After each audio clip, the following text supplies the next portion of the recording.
नमस्कार। आज हम एक बहुत ही दिलचस्प और प्राचीन कथा में उतरने वाले हैं। ये कहानी है भगवान विष्णु के 5वें अवतार वामन की।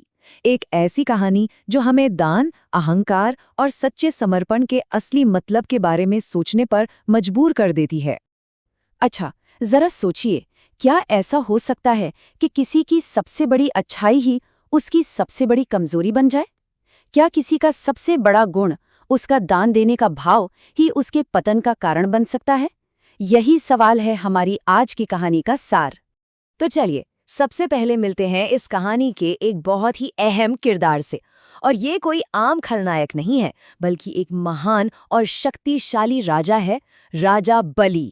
राजा बलि महान भक्त प्रहलाद के पोते थे और अपने दादा की ही तरह वो सिर्फ ताकतवर ही नहीं थे, बल्कि बहुत दानी और धर्म का पालन करने वाले भी थे। और इसी वजह से ये किरदार इतना ज्यादा दिलचस्प हो जाता है। देखिए, बलि के राज में शक्ति और अच्छाई दोनों थीं। वो इतने पराक्रमी थे कि उन्होंने अपनी तपस्या और यज्ञों के दम पर तीनों लोकों को जीत लिया था। यहाँ तक कि देवताओं से उनका स्वर्ग भी छीन लिया था। अब सोचिए, जब देवता हार गए और स्वर्ग से निकाल दिए गए, तो उनके पास आखिर उम्मीद बची तो कौन? बस एक, भगवान विष्णु। वो सब मदद की गुहार लगाने उनके पास पहुंचे और यहीं से एक दिव्य लीला की शुरुआत हुई।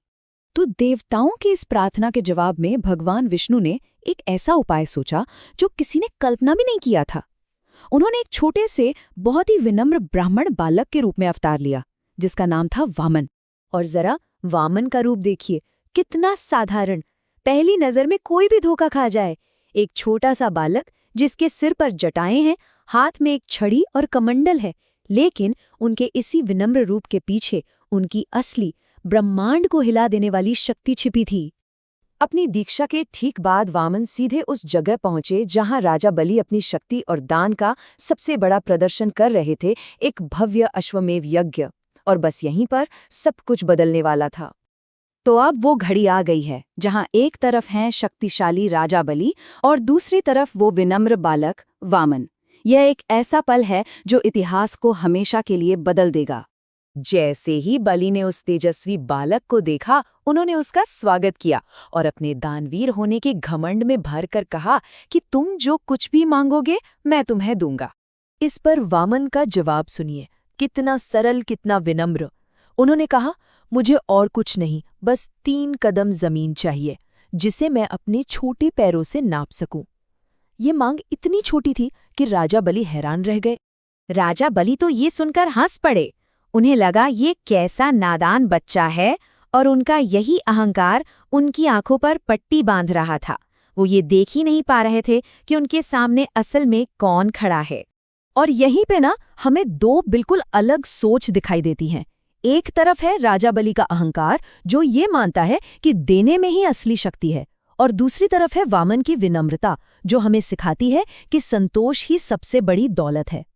राजा बलि ने हंसते हंसते 3 कदम जमीन देने का वचन दे तो दिया, लेकिन उन्हें जरा भी अंदाजा नहीं था कि उनके इस वचन के साथ ही कहानी का सबसे बड़ा, सबसे नाटकीय मोड़ आने वाला है। और फिर जो हुआ वो अकल्पनीय था। वो छोटा सा बालक अचानक बढ़ने लगा और वो इतना विशाल हो गया कि उनका असली विराट त्रिविक्रम रूप प्रकट हो गया, जो आकाश से भी परे पूरे ब्रह्मांड में समा गया था। अपने पहले ही कदम में भगवान ने पूरी पृथ्वी को नाप लिया, दूसरे कदम में उन्होंने पूरे स्वर्गलोक को। अब सवाल ये था कि तीसरा कदम कहाँ रखा जाए? ब्रह्मांड में तो कोई जगह ही नहीं बची थी। इस अद्भुत नज़ारे को देखकर राजा बलि का सारा अहंकार, सारा घमंड एक पल में चूर चूर हो गया। वो समझ गए कि ये कोई साधारण बालक नहीं, बल्कि स्वयं भगवान है। और उन्होंने पूरी विनम्रता से अपना सिर झुका दिया और कहा, प्रभु, तीसरा कदम मेरे सिर पर रखिए। तो चलिए अब कहानी के इस आखिरी हिस्से को समझते हैं, जहां इसकी सबसे गहरी सीख छिपी है। बलि का ये समर्पण सिर्फ एक हार नहीं थी, बल्कि उससे कहीं बढ़कर कुछ था। भगवान का वो पैर कोई सजा नहीं थी, वो तो एक कृपा थी, एक आशीर्वाद था। उस चरण स्पर्श से बलि का सारा अहंकार खत्म हो गया और उसका दिल शुद्ध भक्ति से भर गया। उसे अपने सबसे बड़े दोष से आखिरकार मुक्ति मिल गई। बलि के इस पूर्ण समर्पण को देखकर भगवान विष्णु बहुत खुश हुए उन्होंने न सिर्फ बलि को माफ किया बल्कि उसे एक सच्चे भक्त के रूप में स्वीकार किया, उसे सुतललोक का राजा बनाया और ये वचन भी दिया कि वो स्वयं उसके द्वारपाल बनकर उसकी रक्षा करेंगे। तो आखिर इस पूरी कहानी से हम सीखते क्या हैं? शायद यही कि हमारा दान तब तक महान नहीं है जब तक वो अहंकार से पूरी तरह मुक्त न हो। सच्ची भक्ति का मतलब है अपना सब कुछ, यहाँ तक कि अपने मैं को भी भगवान को सौंप देना। और सबसे बड़ी बात, दिव्यता शक्ति के दिखावे से नहीं बल्कि सच्ची विनम्रता से बढ़ती है।